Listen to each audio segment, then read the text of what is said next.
Hello and welcome friends. मैं हूं आकाश कोटनाला। आप देख रहे हैं yoga and Ayurveda science YouTube channel. दोस्तों, आज फिर से न्यू टॉपिक न्यू लेक्चर लेकर के मैं आपके बीच उपस्थित हूं। आज हम यहाँ पर घेरण संहिता में वर्णित पंच धारणा के बारे में चर्चा करने वाले हैं। घेरण संहिता ग्रंथ हो, योग का कोई भी ग्रंथ हो, सभी ग्रंथों से संबंधित आपको चैनल पर 600 प्लस लेक्चर्स दिए जा चुके हैं। आप इन्हें देख सकते हैं, कुछ नया सीख सकते हैं।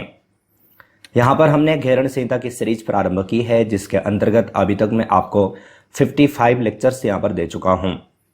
इसी को आगे बढ़ाते हुए आज हम यहाँ पर धारणा के बारे में जानेंगे, पंच धारणा के बारे में जानेंगे कि पंच धारणा के बारे में, पंच धारणा के विषय में घेरण संहिता में अर्थात महर्षि घेरण द्वारा क्या कहा गया है।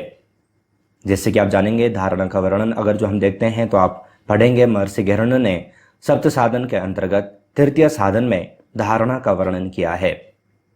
आपको ध्यान रखना है कि जो घेरण संहिता ग्रंथ है सप्त साधन में विभाजित है। तृतीय जो अध्याय है, तृतीय अध्याय में धारणा है या फिर मुद्रा आदि के बारे में चर्चा की गई है। तो पंच धारणा और मुद्रा का वर्णन भी वहीं पर है।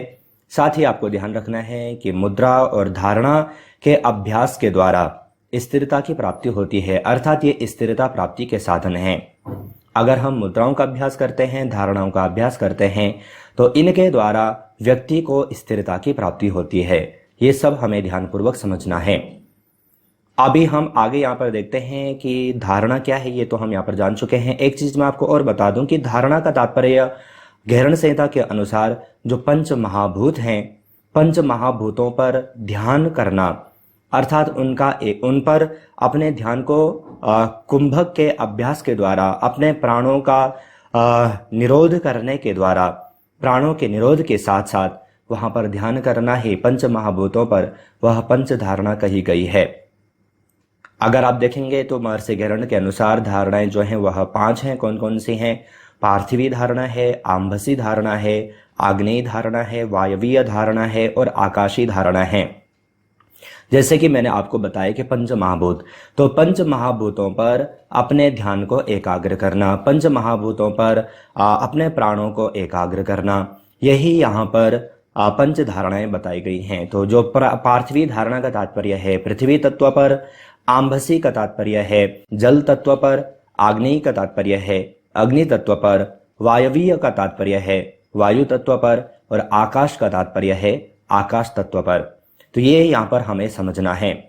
अब यहाँ पर सभी को हम यहाँ पर अलग अलग जानेंगे कि पार्थिवी, आंभसी, आग्नेय, वायवी, आकाशी, ये सब धारणाएं जो बताई गई हैं इस पर ध्यान करना है। और अगर कोई भी व्यक्ति, कोई भी साधक इसका अभ्यास करता है तो उसके क्या लाभ प्राप्त होने वाले हैं। मैं आपको बता दूं कि इस प्रकार से प्रश्न आपको यूजीसी नेट के एग्जाम में पूछे जा सकते हैं, या फिर कहीं पर भी अगर आप इंटरव्यू देने जा रहे हैं तो वहां पर इस प्रकार से प्रश्न आपसे पूछे जा सकते हैं। तो प्रथम हम यहाँ पर देखते हैं पार्थिवी धारणा। तो पार्थिवी धारणा में कहा गया कि इस धारणा में मूलाधार चक्र, अब मूलाधार चक्र में कौन सा तत्व विद्यमान होता है? तो पृथ्वी तत्व विद्यमान होता है। पर लम, अब ये लम क्या है? यह बीज मंत्र है। लम बीज मंत्र के साथ ध्यान करते हुए प्राण को धारण करना चाहिए। प्राण को धारण करने का तात्पर्य यहाँ पर कुंभक से है।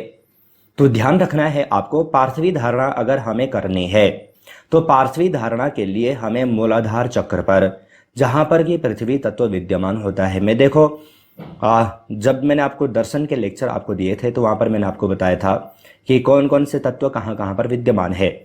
पृथ्वी तत्व का, या वायु तत्व का, जल तत्व का, क्योंकि हमारा जो शरीर है यह पंच महाभूतों से ही निर्मित हुआ है। तो पंच महाभूतों का कहां कहां पर स्थान है, कौन कौन से स्थान है, इसके ऊपर मैं आपको अलग से लेक्चर दे चुका हूं। आप उस वीडियो को जरूर देखिएगा, आपको अच्छे ढंग से समझ में आ जाएगा। जो षट चक्र हैं, षट चक्र के बारे में भी मैं आपको चैनल पर लेक्चर दे चुका हूं और आगे बहुत अच्छे ढंग से डीपली में इसका अलग से आपको एक न्यू लेक्चर देने वाला हूं। तो कहा गया कि इस धारणा में, यानी कि पार्थिवी धारणा में, जो साधक है, जो व्यक्ति है, उसे मूलाधार चक्र पर, जहां पर कि पृथ्वी तत्व है, वहां पर लम बीज मंत्र के साथ ध्यान करते हुए प्राण को धारण करना है। प्राण को धारण करने का तात्पर्य कुंभक से है। अब यहां पर आपको एक चीज और बता दूं कि जो मूलाधार चक्र है, यानी कि जो पृथ्वी तत्व है, इसके जो देवता हैं वह माने जाते हैं ब्रह्मा। ये भी आपको विशेष रूप से ध्यान रखना है। यानी कि मूलाधार क्षेत्र में जो देव हैं, जो देवता हैं, वह है ब्रह्मा। तो ये भी आपको विशेष रूप से ध्यान रखना है। अब अगर जो कोई भी व्यक्ति पार्थिवी धारणा पर अगर जो धारणा करता है, उसकी सिद्धि अगर जो उसे प्राप्त हो जाती है, कि क्या लाभ होंगे, तो महर्षि घेरण कहते हैं कि पृथ्वी से संबंधित जितनी भी जो विभूतियां हैं वह उसे प्राप्त होती हैं। साथ ही पृथ्वी से उत्पन्न होने वाले रोग दोष उसे कभी भी लिप्त नहीं होते। तो ये हमें यहाँ पर ध्यान रखना है। अर्थात वह जो साधक है, वह जो व्यक्ति है, पृथ्वी तत्व पर विजय प्राप्त कर लेता है। दूसरी धारणा के बारे में देखते हैं, तो वह है आंबसी धारणा। तो आंबसी मैंने आपको बताया था, अंब का तात्पर्य जल है। कहा इस धारणा में स्वादिष्ठान चक्र पर, जहां पर कि जल तत्व विद्यमान होता है, पर वम बीज मंत्र के साथ ध्यान करते हुए प्राण को धारण करना चाहिए। अब मूलाधार से थोड़ा सा ऊपर आ जाएं, पृथ्वी तत्व से थोड़ा ऊपर आ जाएं, तो जल तत्व पर हम आएंगे। तो जल तत्व का जो स्थान है वह है स्वादिष्ठान चक्र। ये सब मैं आपको पूर्व में भी बता चुका हूं और यहां पर भी आपको ध्यानपूर्वक समझना है। हो सकता है कि लेक्चर आपको लंबा लगे, लेकिन ये चीजें शायद ही आपको दूसरी कहीं पर पढ़ने और सीखने को मिले। यहां पर हमें वम बीज मंत्र के साथ यहां पर ध्यान करना है और वही उसी प्रकार से ध्यान करते हुए हमें प्राण को धारण करना है, अर्थात कुंभक का अभ्यास करना है। अब जो आंबसी धारणा है, अगर यहां पर हम देखें, यहां पर कौन सा देव है, तो कहा यहां पर विष्णु देव हैं, जल अर्थात विष्णु। तो ये हमें यहां पर ध्यान रखना है। स्वादिष्ठान चक्र अर्थात जल तत्व पर आंबसी धारणा के बारे में यहां पर बताया गया है। कोई भी व्यक्ति अगर जो आंबसी धारणा को सिद्ध कर लेता है, इसका अभ्यास करता है, तो कहा जाता है कि वह जल तत्व पर विजय प्राप्त कर लेता है। जल से होने वाली जितनी भी हानियां या फिर समस्याएं वह उसे लिप्त नहीं होती और वह जो साधक है जल तत्व पर विजय प्राप्त कर लेता है। आगे आग्नेय धारणा के बारे में बताया, तो कहा कि इस धारणा में मणिपुर चक्र, अब स्वादिष्ठान से थोड़ा ऊपर की ओर आ जाओ और जल तत्व से थोड़ा ऊपर की ओर आए, तो यानी कि अग्नि तत्व, मणिपुर में अग्नि तत्व होता है। वहां पर हमें रम बीज मंत्र के साथ ध्यान करते हुए प्राण को धारण करना है। सामान्य सा ही है, सिर्फ आपको बीज मंत्र और जो चक्र हैं और तत्वों का ध्यान रखना है। तो आग्नेय तत्व में, आग्नेय धारणा में हमें मणिपुर चक्र पर यानी कि अग्नि तत्व पर रम बीज मंत्र के साथ ध्यान करते हुए प्राण को धारण करना है। इसके देव के बारे में कहें तो इसके जो देवता हैं वह है रुद्र, रुद्र अर्थात महादेव। तो इस प्रकार से आपको ध्यान रखना है, ब्रह्मा, विष्णु और महेश, इस प्रकार से आपको ध्यान रखना है। कोई व्यक्ति अगर जो आग्नेय धारणा पर सिद्धि प्राप्त कर लेता है, इसका अभ्यास करता है, इसकी साधना करता है, तो वह अग्नि तत्व पर विजय प्राप्त कर लेता है। यानी कि अग्नि से होने वाली जितनी भी हानियां हैं वह उसको लिप्त नहीं होती। तो ये हमें यहाँ पर ध्यान रखना है। आगे जो तत्व है यानी कि आगे जो धारणा है वह है वायवीय धारणा। वायवीय धारणा के बारे में महर्षि घेरण कहते हैं कि इस धारणा में अनाहत चक्र, यानी कि अब हमें जो मणिपुर चक्र है उससे थोड़ा सा ऊपर की ओर आना है, अनाहत चक्र पर आना है। यहाँ पर जो तत्व है वह है वायु तत्व। इस पर यम बीज मंत्र के साथ ध्यान करते हुए धारण करना है, किसको? प्राण को, अर्थात कुंभक करना है।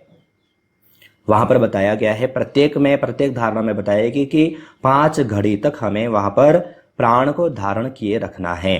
तो ये भी आपको ध्यान रखना है। छोटे छोटे प्रश्न हैं, आपको कहीं पर भी पूछे जा सकते हैं। तो यहां पर अनाहत चक्र में प्रश्न आ सकता है कि वायवीय धारणा में कौन से चक्र पर ध्यान किया जाता है, कौन से तत्व पर ध्यान किया जाता है, किस बीज मंत्र के साथ में ध्यान किया जाता है। इसलिए इन छोटे छोटे प्रश्नों को ध्यानपूर्वक समझें और इस लेक्चर को अगर आप थोड़ा मिस कर चुके हैं बीच में, अगर जो आपने स्किप किया है तो पुनः देखें, आपको सारे के सारे जो धारणाएं हैं वो समझ में आ जाएंगी। यहां पर देव के बारे में कहें तो यहां पर देवता का वर्णन नहीं है, देवता के विषय में यहां पर चर्चा नहीं की। कोई व्यक्ति वायवीय धारणा को इसका अभ्यास करता है, इसको सिद्ध कर लेता है, तो वह वायु तत्व पर विजय प्राप्त कर लेता है। आगे जो तत्व की जो चर्चा की गई है, जो धारणा की जो चर्चा की गई है वह है आकाशीय धारणा। घेरण संहिता में कहा गया है इस धारणा में विशुद्धि चक्र अर्थात अनाहत चक्र से थोड़ा सा ऊपर की ओर आना है। विशुद्धि चक्र, अब देखो मैं पहले भी बता चुका हूं कि इन चक्रों का स्थान कहां कहां पर होता है। विशुद्धि चक्र का स्थान कहां पर है ये मैंने आपको पूर्व में बताया है। तो विशुद्धि चक्र पर हमें धारणा करना है, यानी कि वहां पर कौन सा तत्व है, तो आकाश तत्व है। वहां पर हमें बीज मंत्र के साथ ध्यान करते हुए प्राण को धारण किए रखना है। यहां पर जो देवता जो बताए गए हैं वह बताए गए हैं सदाशिव, अर्थात इस चक्र के जो देवता हैं वह हैं सदाशिव। तो इस प्रकार से हमें ध्यान रखना है। मैं आपको बता दूं कि अगर हम पातंजल योग सूत्र पढ़ते हैं तो वहां पर धारणा के विषय में थोड़ा चर्चा अलग की गई है। वहां पर जो धारणा जो बताई गई है वो थोड़ा भिन्न है, और यहां पर जो बताई गई जो धारणा है वह थोड़ा भिन्न है। यहां पर 5 प्रकार की धारणा बताई गई हैं, और 5 प्रकार की धारणाएं हैं जो कि पंच महाभूत हैं। पंच महाभूतों पर अपने चित्त को एकाग्र करना, ध्यान करना, वही यहां पर पंच धारणाएं बताई गई हैं। साथ ही मैंने आपको यहां पर यह भी बता दिया कि किस किस चक्र पर, अर्थात कौन कौन से चक्र वहां पर आते हैं, किस तत्व का हमें ध्यान करते हुए, किस बीज मंत्र का हमें जप करते हुए किस प्रकार से हमें ध्यान करना है, अर्थात प्राण को धारण किए हुए हमें ध्यान करना है। साथ ही उसके जो देवता हैं वो भी हमें ध्यानपूर्वक समझना है।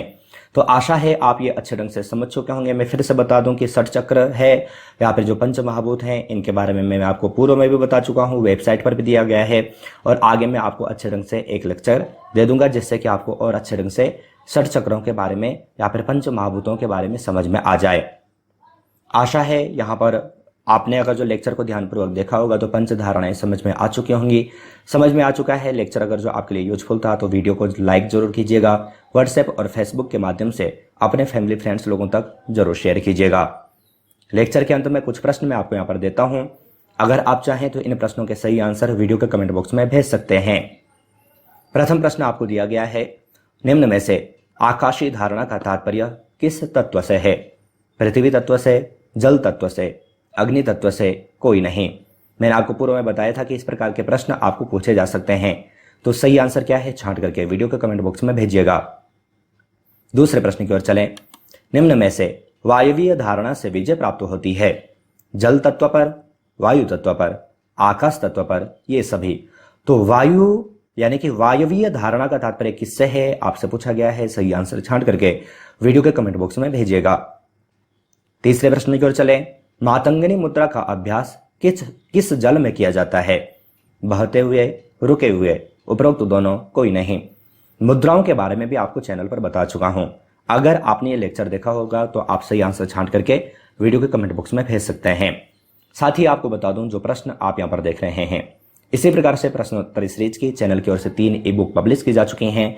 एक में आपको 500, 1000 प्लस, 1500 प्लस MCQ मिल जाते हैं। तीनों योग ग्रंथ 10 से 20 योग ग्रंथों से संबंधित हैं। अगर आप किसी को भी डाउनलोड परचेस करना चाहते हैं तो वीडियो का कमेंट बॉक्स, वीडियो का डिस्क्रिप्शन बॉक्स चेक कर सकते हैं। चौथे प्रश्न की ओर चलें, निम्नलिखित में से गहरण संहिता में धारणाओं का साधन है? प्रथम, द्वितीय, तृतीय, चतुर्थ। कहने का तात्पर्य है कि किस चैप्टर में, अर्थात कौन से साधन यहां पर बताया गया है, धारणाओं का कौन सा अध्याय है। आप सही आंसर छांट करके वीडियो के कमेंट बॉक्स में भेजिएगा। आज हमने यहाँ पर गहरण संहिता में वर्णित धारणा के बारे में जाना। अगर आप चैनल पर और अधिक जुड़ना चाहें, आप चैनल पर ज्वाइन बटन पर क्लिक करके चैनल की 3 प्लान में से कोई भी प्लान ले सकते हैं, चैनल से और अधिक जुड़ सकते हैं। इसी प्रकार से अन्य टॉपिक, अन्य लेक्चर के साथ आप सभी से फिर से मुलाकात होगी, लेकिन तब तक आप अपना और अपनी फैमिली का बहुत ख्याल रखिएगा। बाय।